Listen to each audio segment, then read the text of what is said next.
Class 9 পরের topic স্থিতিস্থাপকতা।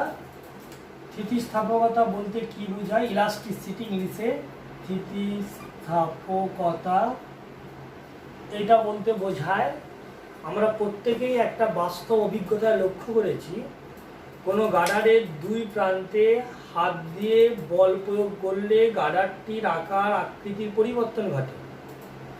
আবার হাত দুটোকে সরিয়ে নিল অর্থাৎ বাহ্যিক বলটা অপসৃত করলে যে বিশেষ ধর্মের জন্য গার্ডারটা পুনরায় আগের অবস্থাটা ফিরে পায়, সেই বিশেষ ধর্মটার নামই স্থিতিস্থাপকতা। অনুরূপ স্প্রিং দিয়েও করতে পারি। একটা স্প্রিংয়ের দুদিকে বল প্রয়োগ করে স্প্রিংটাকে বাড়ালাম, আবার ওই বলটা অপসৃত করে নিলে স্প্রিংটা যে বিশেষ ধর্মের জন্য পুনরায় আগের অবস্থাটা পাবে, সেই বিশেষ ধর্মটাই স্থিতিস্থাপকতা।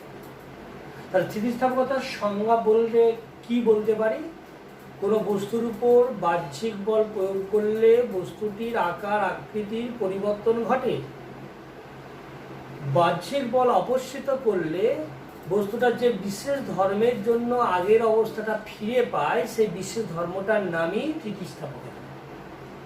এটা পড়তে গেলে আমাদের কতগুলো বিষয় জানতে হয়, যেমন সব বস্তুর উপর বাহ্যিক বল প্রয়োগ করলে কি বস্তুটার আকার আকৃতির পরিবর্তন ঘটবে?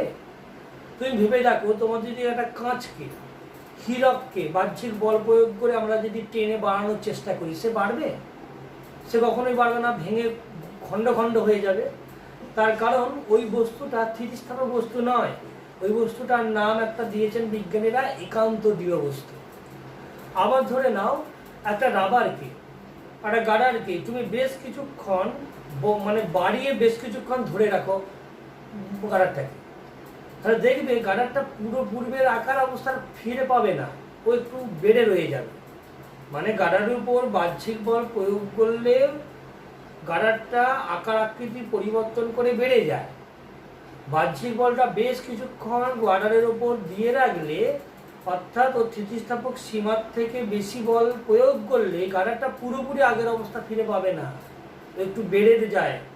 এই যে বিশেষ ধর্মের জন্য এই ঘটনা ঘটছে, এটা পুরোপুরি স্থিতিস্থাপক ধর্মটা মানলো না, তাই এটা আংশিক স্থিতিস্থাপক বস্তু। বিজ্ঞানী দেখেছেন প্লাস্টিক, গার্ডার, এগুলো সমস্ত আংশিক স্থিতিস্থাপক বস্তুর মধ্যে পড়ে। পূর্ণ স্থিতিস্থাপক বস্তু পৃথিবীতে এই ধরনের বস্তু নেই বললেই চলে, পুরোপুরি আগের অবস্থায় ফিরে পায় না। কিন্তু বিজ্ঞানীরা দেখেছেন স্থিতিস্থাপক সীমার মধ্যে, স্থিতিস্থাপক সীমা কি জিনিস আমি একটু পরেই বলছি, সীমার মধ্যে কোনো বস্তুকে বল প্রয়োগ করে বাড়ালে সেটা পুরোপুরি আগের অবস্থা ফিরে পেতে পারে।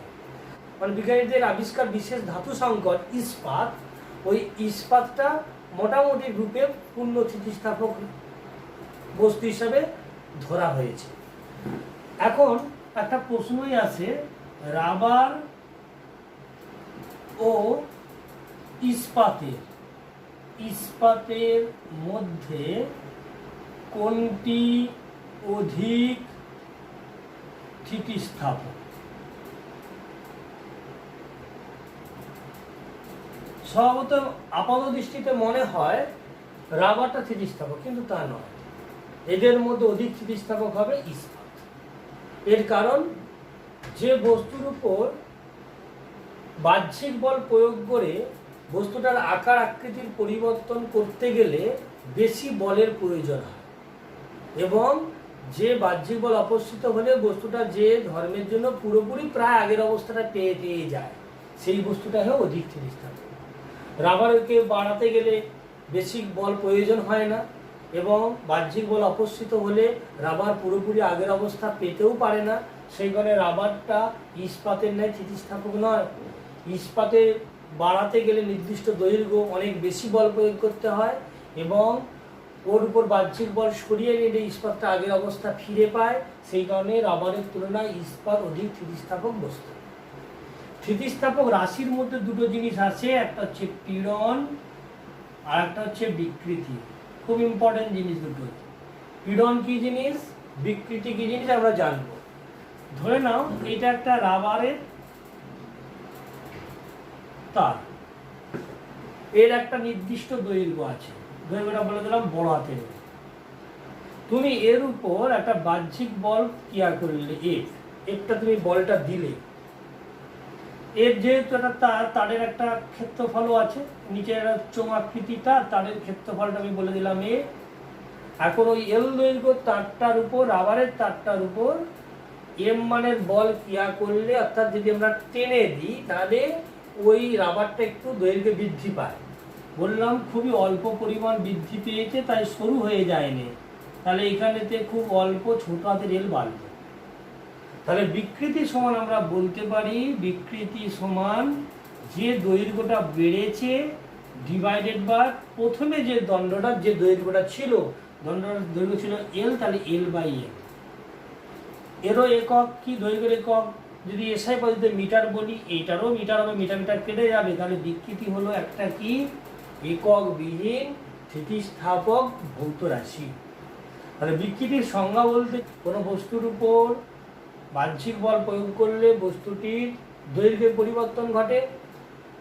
প্রাথমিক দৈর্ঘ্যের ওই যে দৈর্ঘ্যটা পরিবর্তন ঘটে তাকে ওই বস্তুটির বিকৃতি বলি। পীড়ন কোন জিনিস, পীড়ন বলতে বোঝায় ওর উপর এম মানের বল প্রয়োগ করেছি, এফ, আর ওই কত ক্ষেত্রফল ছিল ওর, এ ক্ষেত্রফল ছিল এফ বাই এ, অর্থাৎ বল বাই ক্ষেত্রফলটা হয় পীড়ন। এর ডেফিনেশন বা সংজ্ঞা বলতে গেলে কি বলতে হয়, কোনো ইস্পাতের তারে যদি বাহ্যিক বল প্রয়োগ করি, উদাহরণ দিলাম ইস্পাতের তারটা, ওর আকার আকৃতির পরিবর্তন ঘটে। এখন বাহ্যিক বল অপসৃত হলে বস্তুটা আবার আগের অবস্থায় ফিরে আসে। তাহলে মানে কি ফিরে আসছে মানে কেন, আমি যে বল প্রয়োগ করেছি নিশ্চয়ই স্থিতিস্থাপক ধর্মের জন্য ওই বস্তুটার উপর একটা বিপরীতমুখী বল ক্রিয়া হচ্ছিল, সাথে সাথে আমি যত বল দিলাম সেই পরিমাণই বল ক্রিয়া করবে। আমার ছেড়ে দেওয়ার সঙ্গে সঙ্গে ওই যে প্রত্যনয়ক বল মানে ফিরে আসার জন্য বলটা ওকে আগের অবস্থায় আবার কি করে দেয়, ফিরিয়ে দেয়। তাহলে বলা হয় কোনো বস্তুর উপর বাহ্যিক বল প্রয়োগ করলে বস্তুটার আকার আকৃতির পরিবর্তন ঘটে। বাহ্যিক বল অপসৃত হলে বস্তুটি যে বিশেষ ধর্মের জন্য ফিরে আসে তাকে স্থিতিস্থাপক ধর্ম বলে। এখন ওই ফিরে আসার জন্য একক ক্ষেত্রফলের উপর প্রত্যনয়ক বলটাকে আমরা কি বলতে পারি, পীড়ন বলতে পারি। তাহলে এর একক হয়, এর একক দুটো পদ্ধতিতে পাবো। যদি এসআই পদ্ধতি বলি, বলের একক নিউটন, ক্ষেত্রফলের একক মিটার স্কোয়ার, তাহলে এটা হচ্ছে নিউটন পার মিটার স্কোয়ার, এটা কার একক, পীড়নের। সিজিএস পদ্ধতির একক কি হবে, উপরে তার মানে ডাইন হচ্ছে, নিচে সেন্টিমিটার স্কোয়ার, এটা পাবো আমরা পীড়নের সিজিএস পদ্ধতির একক। মাত্রা কি হবে পীড়নের, মাত্রা যেটা পাবো সেটা কি, বলের মাত্রা M L T to the power -2, আর ক্ষেত্রফলের মাত্রা এল স্কোয়ার, একটা এল কাটলো, তাহলে M L to the power -1 T to the power -2, এটা চাপের মাত্রা সমতুল্য, এটার মাত্রা আমরা পেলাম। পরের যেটা নেবো সেটা কি, এর পরেরটা আমরা পাবো হুকের সূত্র। হুকের সূত্র, হুকের সূত্রে কি বলা আছে, বিজ্ঞানী হুক এসে বললেন স্থিতিস্থাপক সীমার মধ্যে পীড়ন ও বিকৃতি পরস্পরের সমানুপাতিক। স্থিতিস্থাপক সীমা মানে যে পর্যন্ত বল প্রয়োগ করলে বস্তুটার উপর বস্তুটা পূর্বের আকার অবস্থাটা পাবে, সেটাই হয় তার স্থিতিস্থাপক সীমা। তাহলে হুকের সূত্রে পাবো, তিনি বললেন স্থিতিস্থাপক সীমার মধ্যে পীড়ন প্রপোর্শনাল টু সমান বিকৃতি। তাহলে লিখতেই পারি পীড়ন বাই বিকৃতি, কারণ সমানুপাতিক তুলতে গেলে ধ্রুবক গুণ করতে হয়, এ পাশে এলে এটা নিচে নেমে যাচ্ছে, তাহলে পীড়ন বা বিকৃতি সমান আমরা পেয়ে গেলাম কি ধ্রুবক। বিভিন্ন পদার্থের জন্য এই ধ্রুবকটা ভিন্ন ভিন্ন হয়। যদি আমরা এর ধ্রুবকের মান ওয়াই হতে পারি, ইয়ং গুণাঙ্ক ওয়াইকে বলা হয়, কে হচ্ছে আয়তন বিকৃতি গুণাঙ্ক, আর ছোট হাতের ইনটা হচ্ছে ক্রিন্তন বিকৃতি গুণাঙ্ক বা দৃঢ়তা গুণাঙ্ক। এটা তোমরা পরে পড়বে। আমাদের এখন সিলেবাসে শুধু প্রথমেরটা ওয়াইটা আছে, ওয়াই ইয়ং গুণাঙ্কটাই আমরা পড়ব। ইয়ং গুণাঙ্কটা পড়তে গেলে প্রথমে যে জিনিসটা দরকার ভালো করে দেখবে, আমরা ওই ইস্পাতের দণ্ডের তারটা নিয়েই ক্যালকুলেশন করছি। আমরা বললাম এটা আমার একটা ইস্পাতের তার, যার ক্ষেত্রফল নিচেটা এ বলে দিলাম বৃত্তাকার, আর এইখানে দৈর্ঘ্যটা বলে দিলাম এল। যেহেতু বৃত্তর ক্ষেত্রফল তোমরা জানো পাই আর স্কোয়ার হয়, যদি ব্যাসার্ধটা আর হয়ে থাকে, ব্যাসার্ধ আর হলে এ সমানও হয় পাই আর স্কোয়ার। এখন এর উপর তুমি এফ বল দিয়েছো, এফ বলও দিতে পারো, বা তুমি ভারী কোনো বাটখারাকে চাপিয়ে দিতে পারো, ওজন বা ভারটাকে বোঝাবে। তার মানে এফ সমান সেক্ষেত্রে mgও বলতে পারো। এমটা যে বাটখারা বা পোড়েনটা চাপিয়েছি সে এম এর ভর, যেটা অবিকশিত হলো। তাহলে ইস্পাতের দণ্ড যার দৈর্ঘ্য এল, যার ক্ষেত্রফল এ, তার উপর এম মানের বল প্রয়োগ করলাম, সাথে সাথে বাড়লো। একটা জিনিস ভেবে দেখবে, এই বৃদ্ধিটা খুব ক্ষুদ্র। একটা ইস্পাতের দণ্ডে তুমি যদি একটা ভারী জিনিসকে চাপাও, ও বৃদ্ধি পায়, কিন্তু আমরা আপাত দৃষ্টিতে বাড়ছে বলে বোঝা যায় না, মানে বৃদ্ধিটা খুবই নগণ্য। কিন্তু তুমি যদি গার্ডারের উপর বল প্রয়োগ করো, কোনো একটা গার্ডারের উপর তুমি একটা ভারী পোড়েন চাপিয়ে দিলে বাড়বে, এবং সাথে সাথে দেখবে গার্ডারটা একটু সরু হয়ে যাচ্ছে, লম্বায় বাড়লে বা একটু সরু হয়ে যায়। আমরা ওই সরুটা দেখছি না এই ক্ষেত্রে, এটা শুধুমাত্র অনুদৈর্ঘ্য মানে লম্বার দিকে বৃদ্ধিটাই লক্ষ্য করব। এতটাই কম বাড়ছে যে পাশের দিকে কমে যাওয়াটা আমরা ধরছি। এখন যেটা বুঝবো, তাহলে এর উপর এম মানের বল প্রয়োগ করলাম, যার জন্য এর ক্ষুদ্র দৈর্ঘ্য এল বেড়েছে। তাহলে এক্ষেত্রে অনুদৈর্ঘ্য লম্বায় বাড়ছে, অনুদৈর্ঘ্য বিকৃতি। বিকৃতি বলতে এই আমরা বললাম যে দৈর্ঘ্য বাড়ে বাই প্রাথমিক দৈর্ঘ্য, বেড়েছে ছোট হাতের এল, প্রাথমিক দৈর্ঘ্য বড় হাতের, তাহলে ছোট হাতের এল বাই বড় হাতের। অনুদৈর্ঘ্য পীড়ন, পীড়ন বলতে এইমাত্র বুঝলাম প্রত্যনয়ক বল বাই ক্ষেত্রফল। এম মানের বল নিচের দিকে ক্রিয়া করেছে, নিউটনের তৃতীয় সূত্র অনুসারে বিপরীত দিকে প্রত্যনয়ক বল এফই হবে, তাহলে প্রত্যনয়ক বলটা এফ বাই ক্ষেত্রফলটা এফ হবে। তাহলে এইমাত্র হুকের সূত্র আমরা পেয়েছি ধ্রুবক পীড়ন বাই বিকৃতি। তার মানে হুকের সূত্র হতে আমরা লিখতেই পারি, ওয়াইটা শুধু নিলাম ধ্রুবক হিসাবে, ওয়াই সমান এই ক্ষেত্রে অনুদৈর্ঘ্য পীড়ন বাই অনুদৈর্ঘ্য বিকৃতি। তাহলে ওয়াই সমান অনুদৈর্ঘ্য পীড়নের মান কত? অনুদৈর্ঘ্য পীড়নের মান আমরা পাচ্ছি কত? এই যে এফ বাই এ, আর অনুদৈর্ঘ্য বিকৃতি কত পেয়েছি? ছোট হাতের এল বাই বড় হাতের এল।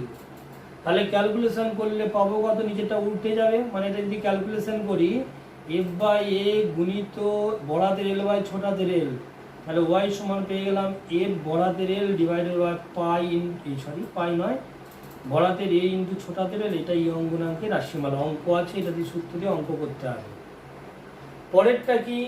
এর পরের যেটা নেব সেটা হচ্ছে এফ সমান এফ এর জায়গায় মানটা বসিয়ে দেবো। এফ সমান কত? এম জি আমরা পেয়েছি, যদি আমরা ভর চাপাই বড়াদের এম ইন্টু জি, আর এ সমান এটাও বলতে পারি পাই আর স্কোয়ার। তাহলে এই সূত্রটাই পাবো এফ সমান এম জি। যখন বল বলা থাকবে না, যখন বলে দেবে এত ভরের কোনো পোড়েন চাপিয়ে দৈর্ঘ্য বৃদ্ধি করা হলো, এর ব্যাসার্ধ এত, তখন এ থাকছে না বা এফও থাকছে না, তখন তাই এফের জায়গায় এম জি আর এল বড়াদের এলটা এল ডিভাইডেড বাই এখানে পাই আর স্কোয়ার ছোট হাতের এল। এই সূত্র দিয়েও অঙ্ক থাকবে। এর একটা লেখচিত্র আছে এই ধরনের, এই বরাবর তোমার যদি বিকৃতি নাও, বিকৃতি, আর এই বরাবর তুমি যদি পীড়নকে প্রকাশ করো, তাহলে দেখবে নির্দিষ্ট সীমা পর্যন্ত সোজা হবে, মানে এই নির্দিষ্ট ও থেকে এ পর্যন্ত দূরত্বটাই হয় তোমার স্থিতিস্থাপক সীমা, যতক্ষণ স্ট্রেট লাইন থাকছে মূলবিন্দুগামী। তারপরে একটু যদি বাড়িয়ে দাও এ থেকে বি, এই পর্যন্ত যদি বাড়াও বস্তুটা আগের অবস্থার ফিরে পাবে না, এই থেকে এ পর্যন্ত আগের অবস্থা পুরোপুরি পেয়ে যাবে ও থেকে এ পর্যন্ত, কিন্তু সমানুপাতে বাড়বে। কিন্তু এ থেকে বিতে যদি পর্যন্ত বেশি বল প্রয়োগ করো তাহলে আর আগের অবস্থা পাবে না, একটু বেড়ে যাবে, আর তার থেকে বেশি হলে ছিঁড়ে যাবে বা নষ্ট হয়ে যাবে। তাহলে এখান থেকে একটা টার্ম চলে আসলো অসহভার। এটা কি? কারণ প্রত্যেকটা বস্তুর একটা নির্দিষ্ট লোড থাকে, মানে নির্দিষ্ট পর্যন্ত সে বাধা নিতে পারবে। যদি তার থেকে তুমি বেশি বল প্রয়োগ করো বস্তুটা ছিঁড়ে যাবে বা ভেঙে যাবে, নষ্ট হয়ে যাবে, স্থিতিস্থাপক ধর্ম কাজ করবে না। তাহলে ওই নির্দিষ্ট ভারটাকে বলা হয় কি? অসহভার। তোমাদের ক্লাস 9-এ পরমাণুর গঠনে এইটার পর্যন্তই তোমাদের সিলেবাসে রয়েছে।